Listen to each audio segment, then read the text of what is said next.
ಓಂ ಶಾಂತಿ. ಮುರುಳಿ ದಿನಾಂಕ 11/10/2020. ಅವ್ಯಕ್ತ ಬಾಪ್ದಾದ ಮಧುಬನ ರಿವೈಸ್ 31/3/86. ಸರ್ವಶಕ್ತಿಯಿಂದ ಸಂಪನ್ನರಾಗುವ ಮತ್ತು ವರದಾನವನ್ನು ಪಡೆಯುವ ವರ್ಷ. ಇಂದು ಸರ್ವ ಖಜಾನೆಗಳ ಮಾಲೀಕ ಆಗಿರುವ ಪರಮಾತ್ಮ ತಂದೆ ತಮ್ಮ ಮಾಸ್ಟರ್ ಮಕ್ಕಳನ್ನು ನೋಡುತ್ತಿದ್ದಾರೆ. ಮಕ್ಕಳು ಬಾಲಕರಿಂದ ಎಲ್ಲಿಯವರೆಗೂ ಮಾಲೀಕರಾಗಿದ್ದಾರೆ ಅನ್ನುವುದನ್ನು ಪರಮಾತ್ಮ ತಂದೆ ನೋಡುತ್ತಿದ್ದಾರೆ. ಈ ಸಮಯದಲ್ಲಿ ಯಾರೆಲ್ಲ ಶ್ರೇಷ್ಠ ಆತ್ಮರು ಸರ್ವಶಕ್ತಿಯ ಸರ್ವ ಖಜಾನೆಗೆ ಮಾಲೀಕರಾಗುತ್ತಾರೆ, ಆ ಮಾಲೀಕತನದ ಸಂಸ್ಕಾರ ಭವಿಷ್ಯದಲ್ಲೂ ಕೂಡ ವಿಶ್ವಕ್ಕೆ ಮಾಲೀಕರನ್ನಾಗಿ ಮಾಡುತ್ತದೆ. ಅಂದ ಮೇಲೆ ತಂದೆ ಏನನ್ನು ನೋಡಿದರು? ಎಲ್ಲರೂ ಬಾಲಕರಾಗಿದ್ದೀರಾ. ಬಾಬಾ ಮತ್ತು ನಾನು ಅನ್ನುವ ಸೆಳೆತ ಎಲ್ಲಾ ಮಕ್ಕಳಿಗೂ ಬಹಳ ಚೆನ್ನಾಗಿ ಇದೆ. ಬಾಬಾ ಮತ್ತು ನಾನು ಅನ್ನುವ ಆಸಕ್ತಿಯಲ್ಲಿ ಎಲ್ಲರೂ ಚೆನ್ನಾಗಿ ಮಗ್ನ ಆಗಿದ್ದೀರಾ. ಬಾಲಕತನದ ನಶೆ ಎಲ್ಲರಿಗೂ ಇದೆ. ಆದರೆ ಬಾಲಕ ಆತ್ಮನಾದ ನಾನು ಪುನಃ ಮಾಲೀಕ ಆಗಿದ್ದೇನೆ, ಅಂದರೆ ತಂದೆಯ ಸಮಾನ ಸಂಪನ್ನ ಆಗಿದ್ದೇನೆ. ಬಾಲಕತನದ ಸ್ಥಿತಿ ಮತ್ತು ಮಾಲೀಕರಾಗುವ ಸ್ಥಿತಿ, ಇದರಲ್ಲಿ ತಂದೆ ಅಂತರವನ್ನು ನೋಡಿದರು. ಮಾಲೀಕ ಸ್ಥಿತಿ ಅಂದರೆ ಪ್ರತಿ ಹೆಜ್ಜೆಯಲ್ಲೂ ಸ್ವತಃ ಸಂಪನ್ನ ಸ್ಥಿತಿಯಲ್ಲಿ ಸ್ವಯಂ ಸ್ಥಿತ ಆಗಿರುತ್ತೀರ ಮತ್ತು ಮಾಲೀಕರಾಗಿ ಸದಾ ಅನ್ಯರಿಗೆ ನೀಡುತ್ತಿರುತ್ತೀರ. ಇದಕ್ಕೆ ಮಾಸ್ಟರ್ ಆಗುವುದು ಎಂದು ಕರೆಯಲಾಗುತ್ತದೆ. ಅಂದರೆ ಬಾಲಕರಿಂದ ಮಾಲೀಕರಾಗುವುದು. ಮಾಲೀಕ ಸ್ಥಿತಿಯ ವಿಶೇಷತೆ ಅಂದರೆ ಎಷ್ಟು ಮಾಲೀಕ ನಾನು ಅನ್ನುವ ನಶೆ ಇರುತ್ತದೆಯೋ ಅಷ್ಟೇ ವಿಶ್ವ ಸೇವಾದಾರಿಯ ಸಂಸ್ಕಾರ ಸದಾ ಪ್ರಕಟ ರೂಪದಲ್ಲಿ ಕಾಣಿಸುತ್ತದೆ. ಎಷ್ಟು ನಾನು ಮಾಲೀಕ ಅನ್ನುವ ನಶೆ ಇದೆಯೋ ಅದರ ಜೊತೆಗೆ ವಿಶ್ವ ಸೇವಾದಾರಿ ಆತ್ಮ ನಾನು ಅನ್ನುವ ನಶೆ ಕೂಡ ಇರಬೇಕು. ಎರಡರಲ್ಲೂ ಸಮಾನತೆ ಇರಬೇಕು. ಇದು ತಂದೆಯ ಸಮಾನ ಮಾಲೀಕರಾಗುವ ಸಂಸ್ಕಾರ ಆಗಿದೆ. ಅಂದರೆ ಎಷ್ಟು ನಾವು ತಂದೆಯ ಸಮಾನ ಮಾಲೀಕ ಆತ್ಮ ನಾನು ಅನ್ನುವ ನಶೆಯಲ್ಲಿ ಇರುತ್ತೇವೋ ಅಷ್ಟೇ ವಿಶ್ವ ಸೇವಾದಾರಿ ಅನ್ನುವ ನಶೆಯಲ್ಲೂ ಇರಬೇಕು. ಆಗ ನಾವು ತಂದೆಯ ಸಮಾನ ಮಾಲೀಕರಾಗುತ್ತೇವೆ. ಈಗ ತಂದೆ ರಿಸಲ್ಟ್ ಅನ್ನು ನೋಡುತ್ತಿದ್ದರು. ಬಾಲಕರು ಮತ್ತು ಮಾಲೀಕರು ಎರಡೂ ಸ್ವರೂಪದಲ್ಲಿ ಸದಾ ಮಕ್ಕಳು ಪ್ರತ್ಯಕ್ಷದಲ್ಲಿ ಕರ್ಮದಲ್ಲಿ ಬರುತ್ತಿದ್ದಾರೋ ಅಥವಾ ಕೇವಲ ಬಾಲಕನಿಂದ ಮಾಲೀಕ ನಾನು ಅನ್ನುವ ಜ್ಞಾನ ಮಾತ್ರ ಇದೆಯೋ? ಜ್ಞಾನ ಮತ್ತು ಪ್ರತ್ಯಕ್ಷ ಕರ್ಮದಲ್ಲಿ ಅಂತರ ಕಾಣಿಸುತ್ತಿತ್ತು. ಸಮಾನತೆಯ ಸ್ಥಿತಿಯಲ್ಲಿ ಸ್ಥಿತಾಗಿ ತಂದೆಯ ಸಮಾನ ಪ್ರತ್ಯಕ್ಷದಲ್ಲಿ ಕರ್ಮವನ್ನು ಬಹಳ ಚೆನ್ನಾಗಿ ಮಾಡುತ್ತಿರುವುದನ್ನು ತಂದೆ ನೋಡುತ್ತಿದ್ದಾರೆ. ಕೆಲವು ಮಕ್ಕಳು ಈಗಲೂ ಕೂಡ ಬಾಲಕರಾಗಿ ಇರುತ್ತಾರೆ, ಆದರೆ ಮಾಲೀಕತನದ ಆ ಆತ್ಮಿಕ ನಶೆಯಲ್ಲಿ ಸ್ಥಿತ ಆಗುವುದರಲ್ಲಿ ಅಥವಾ ತಂದೆಯ ಸಮಾನ ಶಕ್ತಿಶಾಲಿ ಸ್ಥಿತಿಯಲ್ಲಿ ಕೆಲವೊಮ್ಮೆ ಸ್ಥಿತ ಆಗುತ್ತಾರೆ. ಇನ್ನು ಕೆಲವೊಮ್ಮೆ ತಂದೆಯ ಸಮಾನ ಶಕ್ತಿಶಾಲಿ ಸ್ಥಿತಿಯಲ್ಲಿ ಸ್ಥಿತ ಆಗುವ ಪ್ರಯತ್ನದಲ್ಲೇ ಸಮಯ ಸಮಾಪ್ತಿ ಆಗಿಬಿಡುತ್ತದೆ. ಎಲ್ಲಾ ಮಕ್ಕಳ ಮನಸ್ಸಿನಲ್ಲೂ ಕೂಡ ತಂದೆಯ ಸಮಾನ ಆಗಲೇಬೇಕು ಅನ್ನುವ ಶ್ರೇಷ್ಠ ಗುರಿ ಇದೆ. ಗುರಿ ಶಕ್ತಿಶಾಲಿ ಆಗಿದೆ. ಅಂದ ಮೇಲೆ ಆ ಗುರಿಯನ್ನು ಸಂಕಲ್ಪದಲ್ಲಿ, ಮಾತಿನಲ್ಲಿ, ಕರ್ಮದಲ್ಲಿ, ಸಂಬಂಧ ಸಂಪರ್ಕದಲ್ಲಿ ತರಬೇಕು. ಇದರಲ್ಲಿ ಅಂತರ ಆಗಿಬಿಡುತ್ತದೆ. ಕೆಲವು ಮಕ್ಕಳು ಸಂಕಲ್ಪದಲ್ಲಿ ತಂದೆಯ ಸಮಾನ ಸ್ಥಿತಿಯಲ್ಲಿ ಸ್ಥಿತ ಆಗಿರುತ್ತಾರೆ. ಇನ್ನು ಕೆಲವು ಮಕ್ಕಳು ಸಂಕಲ್ಪದ ಜೊತೆಗೆ ವಾಣಿಯಲ್ಲೂ ಕೂಡ ತಂದೆಯ ಸಮಾನ ಸ್ಥಿತಿಯಲ್ಲಿ ಸ್ಥಿತ ಆಗಿರುತ್ತಾರೆ. ಕೆಲವೊಮ್ಮೆ ಕರ್ಮದಲ್ಲೂ ಕೂಡ ತಂದೆಯ ಸಮಾನ ಸ್ಥಿತಿಯಲ್ಲಿ ಸ್ಥಿತ ಆಗಿರುತ್ತಾರೆ. ಆದರೆ ಯಾವಾಗ ಸಂಬಂಧ ಸಂಪರ್ಕದಲ್ಲಿ ಬರುತ್ತಾರೋ, ಸೇವೆಯ ಸಂಬಂಧದಲ್ಲಿ ಬರುತ್ತಾರೋ ಅಥವಾ ಪರಿವಾರದ ಸಂಬಂಧದಲ್ಲಿ ಬರುತ್ತಾರೋ, ಸಂಬಂಧ ಸಂಪರ್ಕದಲ್ಲಿ ಬಂದಾಗ ತಂದೆಯ ಸಮಾನ ಸ್ಥಿತಿಯಲ್ಲಿ ಪರ್ಸೆಂಟೇಜ್ ಕಡಿಮೆ ಆಗುತ್ತದೆ. ತಂದೆಯ ಸಮಾನ ಆಗುವುದು ಅಂದರೆ ಒಂದೇ ಸಮಯದಲ್ಲಿ ಸಂಕಲ್ಪ, ಮಾತು, ಕರ್ಮ, ಸಂಬಂಧ ಎಲ್ಲಾ ಮಾತಿನಲ್ಲೂ ತಂದೆಯ ಸಮಾನ ಸ್ಥಿತಿಯಲ್ಲಿ ಸ್ಥಿತ ಆಗಿರಬೇಕು. ಕೆಲವೊಮ್ಮೆ ಮಕ್ಕಳು ಸಂಕಲ್ಪ ಮತ್ತು ಮಾತು ಎರಡರಲ್ಲೂ ತಂದೆಯ ಸಮಾನ ಸ್ಥಿತಿಯಲ್ಲಿ ಇರುತ್ತಾರೆ. ಕೆಲವೊಮ್ಮೆ ಸಂಕಲ್ಪ, ಮಾತು, ಕರ್ಮ ಮೂರರಲ್ಲೂ ಕೂಡ ತಂದೆಯ ಸಮಾನ ಸ್ಥಿತಿಯಲ್ಲಿ ಸ್ಥಿತ ಆಗಿರುತ್ತಾರೆ. ಆದರೆ ತಂದೆ 4 ಮಾತನ್ನು ತಿಳಿಸಿದ್ದಾರೆ. ಸಂಕಲ್ಪ, ಮಾತು, ಕರ್ಮ, ಸಂಬಂಧ ಈ 4 ಮಾತಿನಲ್ಲಿ ಕೆಲವೊಮ್ಮೆ ತಂದೆಯ ಸಮಾನ ಸ್ಥಿತಿಯಲ್ಲಿ ಸ್ಥಿತ ಆಗುತ್ತಾರೆ, ಇನ್ನು ಕೆಲವೊಮ್ಮೆ ಬೇರೆ ಸ್ಥಿತಿಯಲ್ಲಿ ಸ್ಥಿತ ಆಗುತ್ತಾರೆ. ಅಂದ ಮೇಲೆ ಬಾಪ್ದಾದರವರಿಗೆ ಪ್ರತಿಯೊಂದು ಮಗುವಿನ ಬಗ್ಗೆ ಅತಿಯಾದ ಸ್ನೇಹ ಇದೆ. ಸ್ನೇಹದ ಸ್ವರೂಪ ಅಂದರೆ ಕೇವಲ ಅವ್ಯಕ್ತ ತಂದೆಯನ್ನು ವ್ಯಕ್ತ ರೂಪದಲ್ಲಿ ಮಿಲನ ಮಾಡುವುದಷ್ಟೇ ಅಲ್ಲ, ಆದರೆ ಸ್ನೇಹದ ಸ್ವರೂಪ ಅಂದರೆ ತಂದೆಯ ಸಮಾನ ಆಗುವುದು. ಕೆಲವೊಮ್ಮೆ ಮಕ್ಕಳು ಈ ರೀತಿ ವಿಚಾರ ಮಾಡುತ್ತಾರೆ, ಬಾಪ್ತಾದ ಅಂತೂ ನಿರ್ಮೋಹಿ ಆಗುತ್ತಿದ್ದಾರೆ, ಬಾಪ್ತಾದ ನಿರ್ಮೋಹಿ ಆಗಿ ಬಿಟ್ಟಿದ್ದಾರೆ ಎಂದು ಕೆಲವೊಮ್ಮೆ ಮಕ್ಕಳು ವಿಚಾರ ಮಾಡುತ್ತಾರೆ. ಇದು ನಿರ್ಮೋಹಿ ಆಗುವ ಸ್ಥಿತಿ ಅಲ್ಲ, ಇದು ವಿಶೇಷವಾದ ಸ್ನೇಹದ ಸ್ವರೂಪ ಆಗಿದೆ. ಬಾಪ್ತಾದ ಮೊದಲೇ ಮಕ್ಕಳಿಗೆ ಹೇಳಿದ್ದಾರೆ, ಬಹಳ ಸಮಯಕ್ಕೋಸ್ಕರ ಪ್ರಾಪ್ತಿಯನ್ನು ಪಡೆದುಕೊಳ್ಳಬೇಕು ಅಂದರೆ ಬಹಳ ಸಮಯದ ಪ್ರಾಪ್ತಿಗೋಸ್ಕರ ಬಹಳಷ್ಟು ಪುರುಷಾರ್ಥವನ್ನು ಮಾಡಬೇಕು. ಬಹಳ ಸಮಯದ ಪ್ರಾಪ್ತಿಗೆ ಹೋಲಿಕೆ ಮಾಡಿದರೆ ಈಗ ಸಮಯ ಬಹಳ ಕಡಿಮೆ ಇದೆ. ಆದ್ದರಿಂದ ಬಾಪ್ತಾದ ಮಕ್ಕಳಿಗೆ ಸದಾ ಬಹಳ ಸಮಯಕ್ಕೋಸ್ಕರ ವಿಶೇಷವಾಗಿ ದೃಢ ಸಂಕಲ್ಪದ ತಪಸ್ಸಿನ ಮೂಲಕ ಸ್ವಯಂ ಅನ್ನು ತಪಸ್ಸಿನ ಅಗ್ನಿಯಲ್ಲಿ ಸುಟ್ಟುಕೊಳ್ಳಬೇಕು. ಅಂದರೆ ತಪಸ್ಸಿನಿಂದ ಸ್ವಯಂ ಅನ್ನು ಶಕ್ತಿಶಾಲಿ ಮಾಡಿಕೊಳ್ಳಬೇಕು, ತಪಸ್ಸಿನಿಂದ ಸ್ವಯಂ ಅನ್ನು ಪರಿಪಕ್ವ ಮಾಡಿಕೊಳ್ಳಬೇಕು. ಅದಕ್ಕೋಸ್ಕರ ಪರಮಾತ್ಮ ತಂದೆ ಮಕ್ಕಳಿಗೆ ವಿಶೇಷವಾಗಿ ಸಮಯವನ್ನು ನೀಡುತ್ತಿದ್ದಾರೆ. ಆ ರೀತಿ ನೋಡಿದರೆ ಸುವರ್ಣ ಮಹೋತ್ಸವದ ಸಂಕಲ್ಪವನ್ನು ಎಲ್ಲರೂ ಮಾಡಿದಿರಿ. ಸುವರ್ಣ ಮಹೋತ್ಸವದಲ್ಲಿ ಎಲ್ಲರೂ ತಂದೆಯ ಸಮಾನ ಆಗುತ್ತೇವೆ ಎಂದು ಸಂಕಲ್ಪವನ್ನು ಮಾಡಿದ್ದೀರಿ. ವಿಘ್ನ ವಿನಾಶಕರಾಗುತ್ತೇವೆ, ಸಮಾಧಾನ ಸ್ವರೂಪರಾಗುತ್ತೇವೆ ಎಂದು ಎಲ್ಲರೂ ಸಂಕಲ್ಪವನ್ನು ಮಾಡಿದ್ದೀರಾ. ಈಗ ನಿಮ್ಮ ಎಲ್ಲಾ ಪ್ರತಿಜ್ಞೆ ತಂದೆಯ ಬಳಿ ಚಿತ್ರಗುಪ್ತನ ರೂಪದಲ್ಲಿ ಲೆಕ್ಕದ ಖಾತೆಯಲ್ಲಿ ಫಿಕ್ಸ್ ಆಗಿ ಬಿಟ್ಟಿದೆ. ಇಂದು ಕೆಲವು ಮಕ್ಕಳು ತಂದೆಯ ಸಮ್ಮುಖದಲ್ಲಿ ದೃಢ ಸಂಕಲ್ಪವನ್ನು ಮಾಡಿದರು. ಸಮರ್ಪಿತರಾಗುವುದು ಅಂದರೆ ಸ್ವಯಂ ಅನ್ನು ಸರ್ವ ಪ್ರಾಪ್ತಿಯಿಂದ ಪರಿಪಕ್ವ ಮಾಡಿಕೊಳ್ಳುವುದು. ಸಮರ್ಪಣೆ ಅಂದರೆ ಅರ್ಥವೇ ಆಗಿದೆ ಸಂಕಲ್ಪ, ಮಾತು, ಕರ್ಮ ಮತ್ತು ಸಂಬಂಧ ಈ ನಾಲ್ಕರಲ್ಲೂ ತಂದೆಯ ಸಮಾನ ಆಗುವುದು. ತಂದೆಗೆ ಪತ್ರವನ್ನು ಬರೆದುಕೊಟ್ಟಿದ್ದೀರಾ. ಆ ಪತ್ರ ಅಥವಾ ನಿಮ್ಮ ಪ್ರತಿಜ್ಞೆಯ ಸಂಕಲ್ಪ ಸೂಕ್ಷ್ಮ ವತನದಲ್ಲಿ ಬಾಪ್ತಾದರವರ ಬಳಿ ಸದಾಕಾಲಕ್ಕೋಸ್ಕರ ರೆಕಾರ್ಡ್ ಆಗಿಬಿಟ್ಟಿತು. ಎಲ್ಲರ ಫೈಲ್ ಸೂಕ್ಷ್ಮ ವತನದಲ್ಲಿ ಇದೆ. ಪ್ರತಿಯೊಬ್ಬರ ಸಂಕಲ್ಪ ಅವಿನಾಶಿ ಆಗಿಬಿಟ್ಟಿದೆ. ಈ ವರ್ಷ ಮಕ್ಕಳಿಗೆ ವಿಶೇಷವಾಗಿ ದೃಢತೆಯಿಂದ ತಪಸ್ಸನ್ನು ಮಾಡಲು ತಂದೆ ಸಮಯವನ್ನು ನೀಡುತ್ತಿದ್ದಾರೆ. ದೃಢತೆಯ ತಪಸ್ಸಿನಿಂದ ಪ್ರತಿಯೊಂದು ಸಂಕಲ್ಪವನ್ನು ಅಮರ ಮಾಡಿಕೊಳ್ಳಲು, ಅವಿನಾಶಿ ಮಾಡಿಕೊಳ್ಳಲು, ಸ್ವಯಂ ಅನ್ನು ದೃಢತೆಯಿಂದ ಬಾರಿ ಬಾರಿಗೂ ಶಕ್ತಿಶಾಲಿ ಮಾಡಿಕೊಳ್ಳಲು ತಂದೆ ಸಮಯವನ್ನು ನೀಡುತ್ತಿದ್ದಾರೆ. ಸ್ವಯಂನ ಜೊತೆ ಬಾರಿ ಬಾರಿಗೂ ದೃಢತೆಯ ಅಭ್ಯಾಸದಿಂದ ಆತ್ಮಿಕ ವಾರ್ತಾಲಾಪವನ್ನು ಮಾಡಿಕೊಳ್ಳಲು, ಸ್ವಯಂ ಅನ್ನು ಪರಿವರ್ತನೆ ಮಾಡಿಕೊಳ್ಳಲು ಮತ್ತು ಸ್ವಯಂ ಅನುಭವವನ್ನು ಮಾಡಿ ಅನುಭವಿ ಸ್ವರೂಪರಾಗಿ ಸ್ವಯಂನ ಪರಿವರ್ತನೆಯನ್ನು ಮಾಡಿಕೊಳ್ಳಲು ಮತ್ತು ಕರ್ಮದಲ್ಲಿ ಬರಲು ಸದಾ ಕಾಲಕ್ಕೋಸ್ಕರ ತಂದೆಯ ಸಮಾನ ಸ್ಥಿತಿಯಲ್ಲಿ ಸ್ಥಿತ ಆಗಲು ಮತ್ತು ಶಕ್ತಿಶಾಲಿ ಆಗಲು ಬಾಪ್ತಾದ ಈ ವರ್ಷ ಸಮಯವನ್ನು ನೀಡುತ್ತಿದ್ದಾರೆ. ಜೊತೆ ಜೊತೆಗೆ ವಿಶೇಷ ರೂಪದಲ್ಲಿ ಶುದ್ಧ ಸಂಕಲ್ಪದ ಶಕ್ತಿಯಿಂದ ಜಮಾದ ಖಾತೆಯನ್ನು ಇನ್ನೂ ವೃದ್ಧಿ ಮಾಡಿಕೊಳ್ಳಬೇಕು.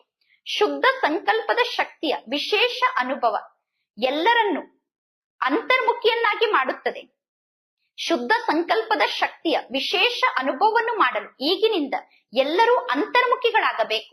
ಶುದ್ಧ ಸಂಕಲ್ಪದ ಶಕ್ತಿಯನ್ನು ಜಮಾ ಮಾಡಿಕೊಳ್ಳಲು, ಶುದ್ಧ ಸಂಕಲ್ಪದ ಶಕ್ತಿಯ ಅನುಭವವನ್ನು ಮಾಡಲು ಅಂತರ್ಮುಖತೆಯ ಅವಶ್ಯಕತೆ ಇದೆ. ಶುದ್ಧ ಸಂಕಲ್ಪದ ಶಕ್ತಿ ಸಹಜವಾಗಿ ವ್ಯರ್ಥ ಸಂಕಲ್ಪವನ್ನು ಸಮಾಪ್ತಿ ಮಾಡಿ ನಿಮ್ಮನ್ನು ಶ್ರೇಷ್ಠ ಆತ್ಮರನ್ನಾಗಿ ಮಾಡುತ್ತದೆ. ಅನ್ಯರಿಗೋಸ್ಕರ ಶುಭ ಭಾವನೆ, ಶುಭ ಕಾಮನೆಯ ಸ್ವರೂಪದಲ್ಲಿ ಸ್ಥಿತಾಗಿ ಅನ್ಯರನ್ನೂ ಕೂಡ ನೀವು ಪರಿವರ್ತನೆ ಮಾಡಿಬಿಡಬಹುದು. ಶುದ್ಧ ಸಂಕಲ್ಪದ ಶಕ್ತಿ ಕೇವಲ ನಿಮ್ಮ ವ್ಯರ್ಥ ಸಂಕಲ್ಪವನ್ನು ಸಮಾಪ್ತಿ ಮಾಡುವುದಷ್ಟೇ ಅಲ್ಲ, ಅದರ ಜೊತೆ ಜೊತೆಗೆ ಅನ್ಯರ ಬಗ್ಗೆ ನೀವು ಶುಭ ಭಾವನೆ, ಶುಭ ಕಾಮನೆಯನ್ನು ಇಟ್ಟುಕೊಂಡಾಗ ಅವರ ಸ್ವರೂಪವನ್ನು ಪರಿವರ್ತನೆ ಮಾಡಿಬಿಡಬಹುದು. ಈಗ ಈ ಶುದ್ಧ ಸಂಕಲ್ಪದ ಶಕ್ತಿಯ ವಿಶೇಷ ಅನುಭವ ಸಹಜವಾಗಿ ವ್ಯರ್ಥ ಸಂಕಲ್ಪವನ್ನು ಸಮಾಪ್ತಿ ಮಾಡುತ್ತದೆ. ಕೇವಲ ನಿಮ್ಮ ವ್ಯರ್ಥ ಸಂಕಲ್ಪವನ್ನಷ್ಟೇ ಅಲ್ಲ, ನಿಮ್ಮ ಶುದ್ಧ ಸಂಕಲ್ಪ ಅನ್ಯರ ಬಗ್ಗೆ ನಿಮಗಿರುವ ಶುಭ ಭಾವನೆ, ಶುಭ ಕಾಮನೆ ಅವರ ಸ್ವರೂಪವನ್ನು ಪರಿವರ್ತನೆ ಮಾಡುತ್ತದೆ. ಈಗ ಈ ಶುದ್ಧ ಸಂಕಲ್ಪದ ಶಕ್ತಿಯ ಸ್ಟಾಕ್ ಅನ್ನು ಸ್ವಯಂಗೋಸ್ಕರ ಜಮಾ ಮಾಡಿಕೊಳ್ಳುವ ಅವಶ್ಯಕತೆ ಇದೆ. ಮುರುಳಿಯನ್ನು ಆಸಕ್ತಿಯಿಂದ ಕೇಳುತ್ತೀರಾ? ಮುರುಳಿಯನ್ನು ಕೇಳುವ ಆಸಕ್ತಿ ಬಹಳಷ್ಟು ಚೆನ್ನಾಗಿ ಇದೆ. ಮುರುಳಿ ಅಂದರೆ ಖಜಾನೆಯಾಗಿದೆ. ಮುರುಳಿಯ ಪ್ರತಿಯೊಂದು ಪಾಯಿಂಟ್ ಅನ್ನು ಶಕ್ತಿಯ ರೂಪದಲ್ಲಿ ಜಮಾ ಮಾಡಿಕೊಳ್ಳುವುದು, ಇದು ಶುದ್ಧ ಸಂಕಲ್ಪದ ಶಕ್ತಿಯನ್ನು ವೃದ್ಧಿ ಮಾಡಿಕೊಳ್ಳುವುದಾಗಿದೆ. ಶುದ್ಧ ಸಂಕಲ್ಪದ ಶಕ್ತಿಯ ರೂಪದಲ್ಲಿ ಸ್ಥಿತಾಗಿ ಪ್ರತಿ ಕ್ಷಣ ಕಾರ್ಯವನ್ನು ಮಾಡಬೇಕು. ಮುರುಳಿಯ ಪ್ರತಿಯೊಂದು ಪಾಯಿಂಟ್ ಅನ್ನು ಶಕ್ತಿಯ ರೂಪದಲ್ಲಿ ಜಮಾ ಮಾಡಿಕೊಂಡು ಶಕ್ತಿ ರೂಪದಲ್ಲಿ ಸ್ಥಿತಾಗಿ ಪ್ರತಿ ಕ್ಷಣ ಕಾರ್ಯವನ್ನು ಮಾಡಬೇಕು. ಶುದ್ಧ ಸಂಕಲ್ಪವನ್ನು ಸದಾ ಕಾರ್ಯದಲ್ಲಿ ತೊಡಗಿಸಬೇಕು. ಈಗ ಈ ವಿಶೇಷತೆಯ ಕಡೆ ವಿಶೇಷವಾಗಿ ಗಮನವನ್ನು ಕೊಡಬೇಕು.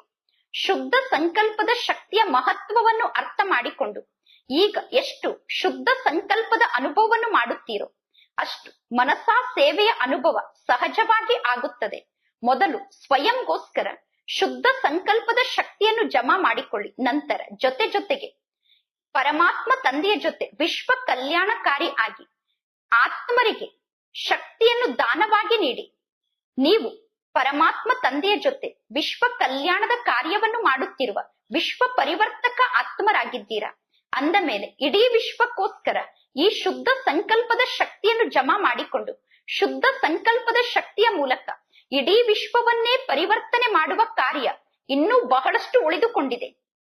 ಹೇಗೆ ವರ್ತಮಾನ ಸಮಯದಲ್ಲಿ ಬ್ರಹ್ಮ ತಂದೆ ಅವ್ಯಕ್ತ ರೂಪವನ್ನು ಧಾರಣೆ ಮಾಡಿಕೊಂಡು ಶುದ್ಧ ಸಂಕಲ್ಪದ ಶಕ್ತಿಯಿಂದ ನಿಮ್ಮೆಲ್ಲರಿಗೂ ಪಾಲನೆಯನ್ನು ನೀಡುತ್ತಿದ್ದಾರೆ. ಸೇವೆಯ ವೃದ್ಧಿಯಲ್ಲಿ ಸಹಯೋಗಿಯಾಗಿ ತಂದೆ ಎಲ್ಲರನ್ನೂ ಮುಂದುವರೆಸುತ್ತಿದ್ದಾರೆ. ಅದೇ ರೀತಿ ವಿಶೇಷವಾಗಿ ಸೇವೆಯಲ್ಲಿ ಶುದ್ಧ ಸಂಕಲ್ಪದ ಶಕ್ತಿಯಿಂದ ನೀವು ಮುಂದುವರಿಯಬೇಕು. ಶುದ್ಧ ಸಂಕಲ್ಪದ ಶಕ್ತಿ ವಿಶೇಷವಾಗಿ ಸೇವೆಯಲ್ಲಿ ಮುಂದುವರೆಸುತ್ತದೆ. ಈಗ ವಿಶೇಷವಾಗಿ ಶುದ್ಧ ಸಂಕಲ್ಪದ ಶಕ್ತಿಯ ಸೇವೆ ನಡೆಯುತ್ತಿದೆ ಅಂದ ಮೇಲೆ ಬ್ರಹ್ಮ ತಂದೆಯ ಸಮಾನ ಈಗ ಈ ವಿಶೇಷತೆಯನ್ನು ವೃದ್ಧಿ ಮಾಡಿಕೊಳ್ಳಬೇಕು. ತಪಸ್ವಿ ಸ್ವರೂಪದಲ್ಲಿ ಸ್ಥಿತ ಆಗುವ ಅಭ್ಯಾಸವನ್ನು ಮಾಡಬೇಕು. ತಪಸ್ಸು ಅಂದರೆ ದೃಢತೆಯಿಂದ ಸಂಪನ್ನ ಆದಂತಹ ಅಭ್ಯಾಸ. ಸಾಧಾರಣ ಸ್ಥಿತಿಯಲ್ಲಿ ಯೋಗವನ್ನು ಮಾಡಿದರೆ ಅದಕ್ಕೆ ತಪಸ್ಸು ಎಂದು ಕರೆಯುವುದಿಲ್ಲ. ಈಗ ಇದು ತಪಸ್ಸನ್ನು ಮಾಡುವ ಸಮಯ ಆಗಿದೆ. ತಪಸ್ಸನ್ನು ಮಾಡುವುದಕ್ಕೋಸ್ಕರ ತಂದೆ ಸಮಯವನ್ನು ಕೊಡುತ್ತಿದ್ದಾರೆ. ಈಗ ನೀವು ಏನನ್ನು ಮಾಡುತ್ತಿದ್ದೀರಾ? ಏಕೆಂದರೆ ಈ ಸಮಯದಲ್ಲಿ ನೀವು ಬಹಳ ಸಮಯಕ್ಕೋಸ್ಕರ ಜಮಾ ಮಾಡಿಕೊಳ್ಳಬೇಕು. ಈ ಸಮಯದ ತಪಸ್ಸಿನಿಂದ ಬಹಳ ಸಮಯಕ್ಕೋಸ್ಕರ ನಿಮ್ಮ ಖಾತೆಯಲ್ಲಿ ಜಮಾ ಆಗುತ್ತಾ ಹೋಗುತ್ತದೆ. ಬಾಪ್ತಾದ ಎಲ್ಲರಿಗೂ ಬಹಳ ಸಮಯಕ್ಕೋಸ್ಕರ ಪ್ರಾಪ್ತಿಯನ್ನು ಮಾಡಿಸಲು ನಿಮಿತ್ತ ಆಗಿದ್ದಾರೆ. ಬಾಪ್ತಾದ ಎಲ್ಲಾ ಮಕ್ಕಳಿಗೂ ಬಹಳ ಸಮಯಕ್ಕೋಸ್ಕರ ರಾಜ್ಯ ಭಾಗ್ಯಕ್ಕೆ ಅಧಿಕಾರಿಯನ್ನಾಗಿ ಮಾಡಲು ಬಯಸುತ್ತಾರೆ. ಅಂದ ಮೇಲೆ ಬಹಳ ಸಮಯಕ್ಕೆ ಹೋಲಿಕೆ ಮಾಡಿದರೆ ಈಗ ಸಮಯ ಬಹಳ ಕಡಿಮೆ ಇದೆ. ಆದ್ದರಿಂದ ಪ್ರತಿ ಮಾತಿನ ಅಭ್ಯಾಸದಲ್ಲೂ ತಪಸ್ವಿ ರೂಪಿಗಳಾಗಿ ಪ್ರತಿ ಮಾತಿನಲ್ಲೂ ತಪಸ್ವಿ ಸ್ವರೂಪದ ಅಭ್ಯಾಸವನ್ನು ಮಾಡಿ. ಅದಕ್ಕೋಸ್ಕರ ತಂದೆ ವಿಶೇಷವಾಗಿ ಸಮಯವನ್ನು ನೀಡುತ್ತಿದ್ದಾರೆ. ಏಕೆಂದರೆ ಇಂತಹ ಸಮಯ ಬರುತ್ತದೆ. ಆ ಸಮಯದಲ್ಲಿ ನೀವೆಲ್ಲರೂ ದಾತ ಮತ್ತು ವರದಾತ ಆಗಿ ಸ್ವಲ್ಪ ಸಮಯದಲ್ಲಿ ಅನೇಕರಿಗೆ ಪ್ರಾಪ್ತಿಯನ್ನು ನೀಡಬೇಕಾಗುತ್ತದೆ. ಅಂದ ಮೇಲೆ ಸರ್ವ ಖಜಾನೆಯ ಖಾತೆಯನ್ನು ಜಮಾ ಮಾಡಿಕೊಂಡು ಸರ್ವ ಖಜಾನೆಯ ಜಮಾದ ಖಾತೆಯಿಂದ ಸಂಪನ್ನರಾಗಲು ತಂದೆ ಈಗ ನಿಮಗೆ ಸಮಯವನ್ನು ನೀಡುತ್ತಿದ್ದಾರೆ. ಎರಡನೆಯ ಮಾತಾಗಿದೆ, ವಿಘ್ನ ವಿನಾಶಕರಾಗಬೇಕು, ಸಮಾಧಾನ ಸ್ವರೂಪರಾಗಬೇಕು. ವಿಘ್ನ ವಿನಾಶಕರು ಅಥವಾ ಸಮಾಧಾನ ಸ್ವರೂಪರು ಆಗುತ್ತೇವೆ ಎಂದು ನೀವೇನು ತಂದೆಯ ಮುಂದೆ ಪ್ರತಿಜ್ಞೆಯನ್ನು ಮಾಡಿದ್ದೀರಾ? ಈಗ ಸ್ವಯಂಗೋಸ್ಕರ ವಿಘ್ನ ವಿನಾಶಕ ಆಗಬೇಕು ಮತ್ತು ಸರ್ವರಿಗೋಸ್ಕರ ವಿಶೇಷವಾಗಿ ದೃಢ ಸಂಕಲ್ಪವನ್ನು ಧಾರಣೆ ಮಾಡಿಕೊಂಡು ದೃಢ ಸ್ವರೂಪದಲ್ಲಿ ಸ್ಥಿತ ಆಗಬೇಕು. ವಿಶೇಷವಾಗಿ ಸಂಕಲ್ಪ ದೃಢ ಇರಬೇಕು ಮತ್ತು ಸ್ವರೂಪ ದೃಢ ಇರಬೇಕು. ಕೇವಲ ಸಂಕಲ್ಪ ಅಷ್ಟೇ ಅಲ್ಲ, ವಿಘ್ನ ವಿನಾಶಕ ಸ್ವರೂಪದಲ್ಲಿ ಸ್ಥಿತ ಆಗಬೇಕು. ಅಂದ ಮೇಲೆ ಈ ವರ್ಷ ಬಾಪ್ತಾದ ಎಕ್ಸ್ಟ್ರಾ ಅವಕಾಶವನ್ನು ನೀಡುತ್ತಿದ್ದಾರೆ.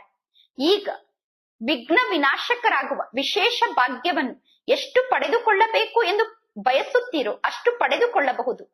ಈ ವರ್ಷದಲ್ಲಿ ನೀವು ವಿಘ್ನ ವಿನಾಶಕರಾಗುವ ಭಾಗ್ಯವನ್ನು ರೂಪಿಸಿಕೊಳ್ಳಬಹುದು.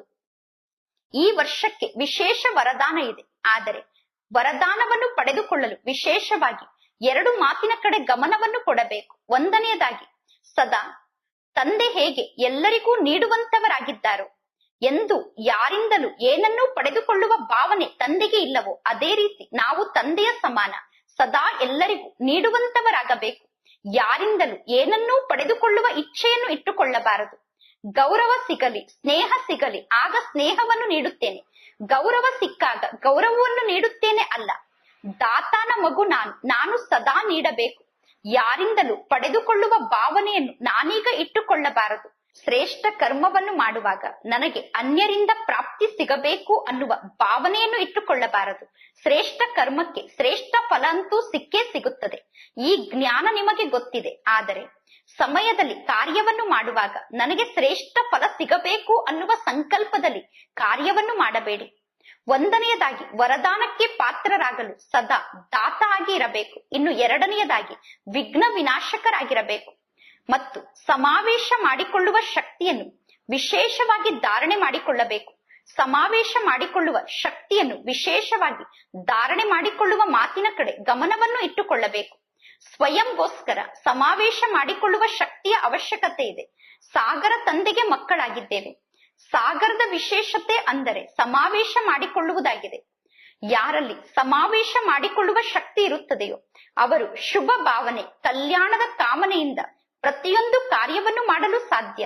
ಅದಕ್ಕೋಸ್ಕರ ದಾತ ಆಗಬೇಕು. ಸಮಾವೇಶ ಮಾಡಿಕೊಳ್ಳುವ ಶಕ್ತಿ ಸ್ವರೂಪದ ಸಾಗರ ಆಗಬೇಕು. ಈ ಎರಡೂ ವಿಶೇಷತೆಯನ್ನು ಸದಾ ಕರ್ಮದಲ್ಲಿ ತರಬೇಕು.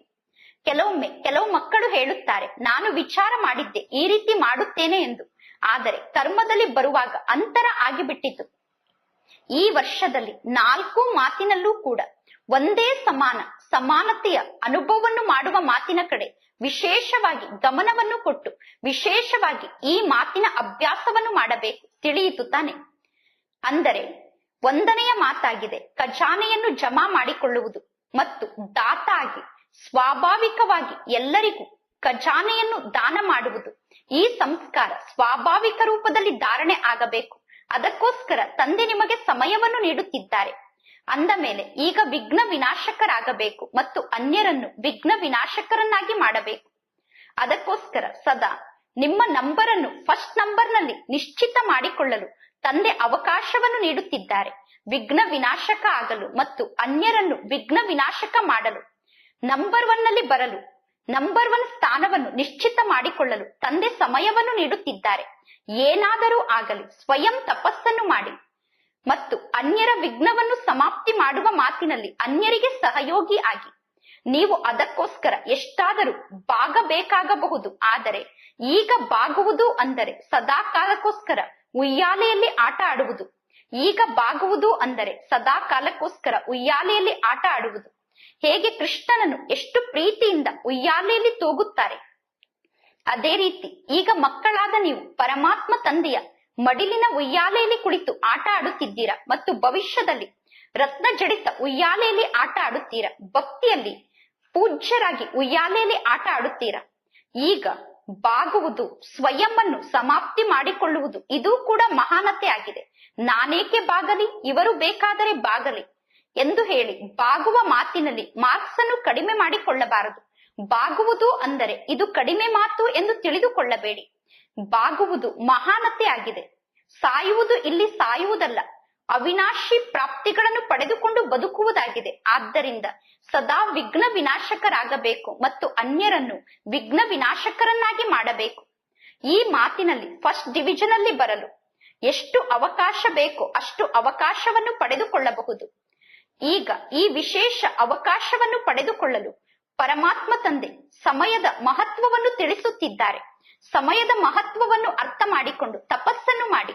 ಇನ್ನು 3ನೇ ಮಾತು ಅಂದರೆ ಸಮಯಕ್ಕನುಸಾರವಾಗಿ ವಾತಾವರಣದಲ್ಲಿ ಅಶಾಂತಿ ಜಾಸ್ತಿ ಆಗುತ್ತಿದೆ, ವಾತಾವರಣದಲ್ಲಿ ಏರುಪೇರು ಜಾಸ್ತಿ ಆಗುತ್ತಿದೆ. ಅದಕ್ಕನುಸಾರವಾಗಿ ನಿಮ್ಮ ಬುದ್ಧಿಯ ಲೈನ್ ಬಹಳಷ್ಟು ಕ್ಲಿಯರ್ ಆಗಿರಬೇಕು. ಏಕೆಂದರೆ ಸಮಯಕ್ಕನುಸಾರವಾಗಿ ತಂದೆಯ ಟಚಿಂಗ್ ಮತ್ತು ಕ್ಯಾಚಿಂಗ್ ಎರಡನ್ನು ಅನುಭವ ಮಾಡುವ ಶಕ್ತಿಯ ಅವಶ್ಯಕತೆ ಇದೆ. ಈಗಿನ ಸಮಯಕ್ಕನುಸಾರವಾಗಿ ಕ್ಯಾಚಿಂಗ್ ಪವರ್ ಮತ್ತು ಟಚಿಂಗ್ ಪವರ್ ಈ ಶಕ್ತಿಯ ಅವಶ್ಯಕತೆ ಇದೆ.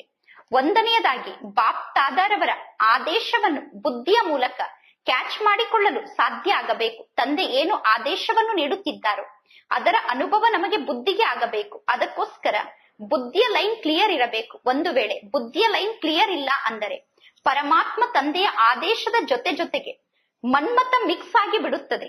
ಅಲ್ಲಿ ಮನ್ಮತ ಮಿಕ್ಸ್ ಆಗುವ ಕಾರಣ ಸಮಯದಲ್ಲಿ ನಾವು ಮೋಸ ಹೋಗುತ್ತೇವೆ.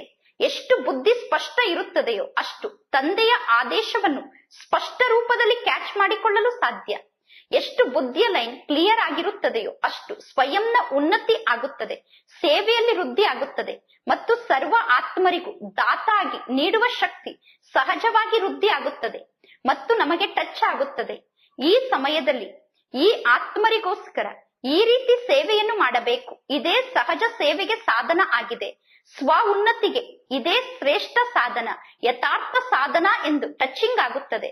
ಅಂದ ಮೇಲೆ ವರ್ತಮಾನ ಸಮಯಕ್ಕನುಸಾರವಾಗಿ ಈ ಎರಡೂ ಶಕ್ತಿಯ ಅವಶ್ಯಕತೆ ಬಹಳಷ್ಟು ಇದೆ. ಟಚಿಂಗ್ ಪವರ್ ಮತ್ತು ಕ್ಯಾಚಿಂಗ್ ಪವರ್ನ ಅವಶ್ಯಕತೆ ಈಗ ಬಹಳಷ್ಟು ಇದೆ. ಇದನ್ನು ವೃದ್ಧಿ ಮಾಡಿಕೊಳ್ಳುವುದಕ್ಕೋಸ್ಕರ ಏಕ್ನಾಮಿ ಅಂದರೆ ಒಬ್ಬ ತಂದೆಯನ್ನು ಬಿಟ್ಟು ನನಗೆ ಬೇರೆ ಯಾರೂ ಇಲ್ಲ ಅನ್ನುವ ಸ್ಥಿತಿಯಲ್ಲಿ ಸ್ಥಿತ ಆಗಬೇಕು.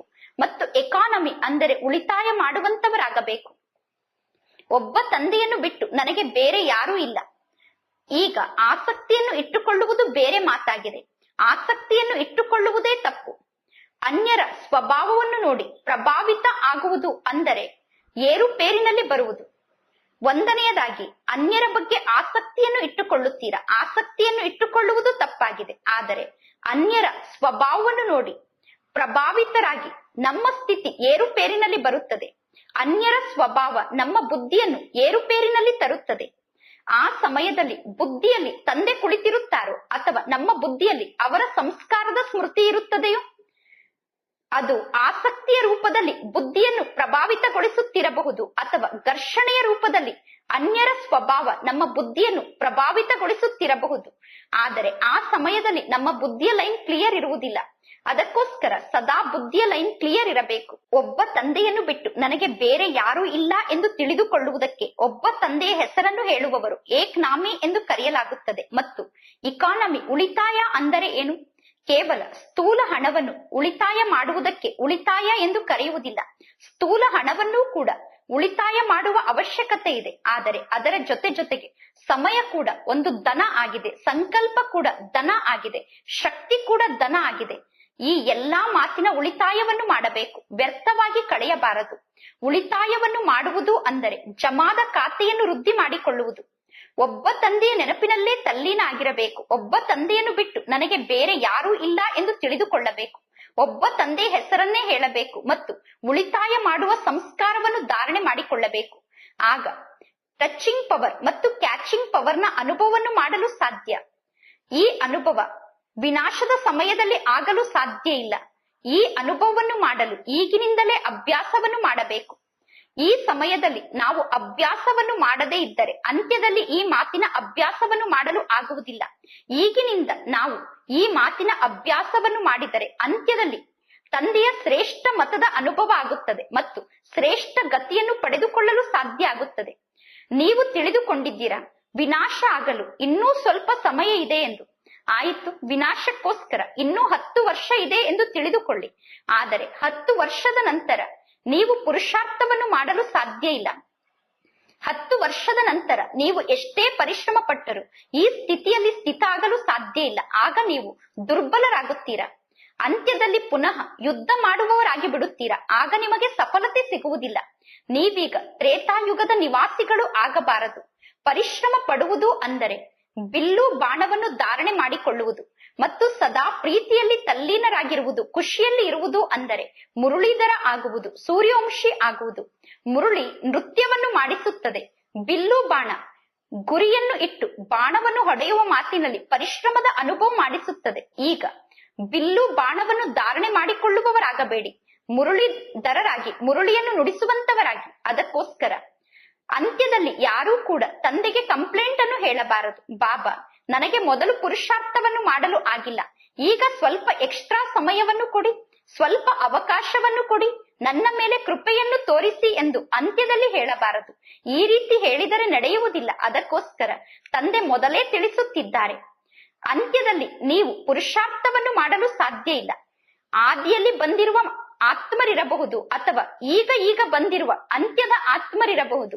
ಆದರೆ ಸಮಯಕ್ಕನುಸಾರವಾಗಿ ಎಲ್ಲರೂ ಕೂಡ ಅಂತಿಮ ಸ್ಥಿತಿಗೆ ತಲುಪಲೇಬೇಕು. ಆದಿಯಿಂದಲೂ ಜ್ಞಾನ ಮಾರ್ಗಕ್ಕೆ ಬಂದಿರುವ ಆತ್ಮರಿರಬಹುದು ಅಥವಾ ಈಗ ಬಂದಿರುವ ಆತ್ಮರಿರಬಹುದು. ಸಮಯಕ್ಕನುಸಾರವಾಗಿ ಎಲ್ಲರೂ ಕೂಡ ಲಾಸ್ಟ್ ಸ್ಥಿತಿಯನ್ನು ತಲುಪುವ ಸಮಯ ಸಮ್ಮುಖದಲ್ಲಿ ಇದೆ.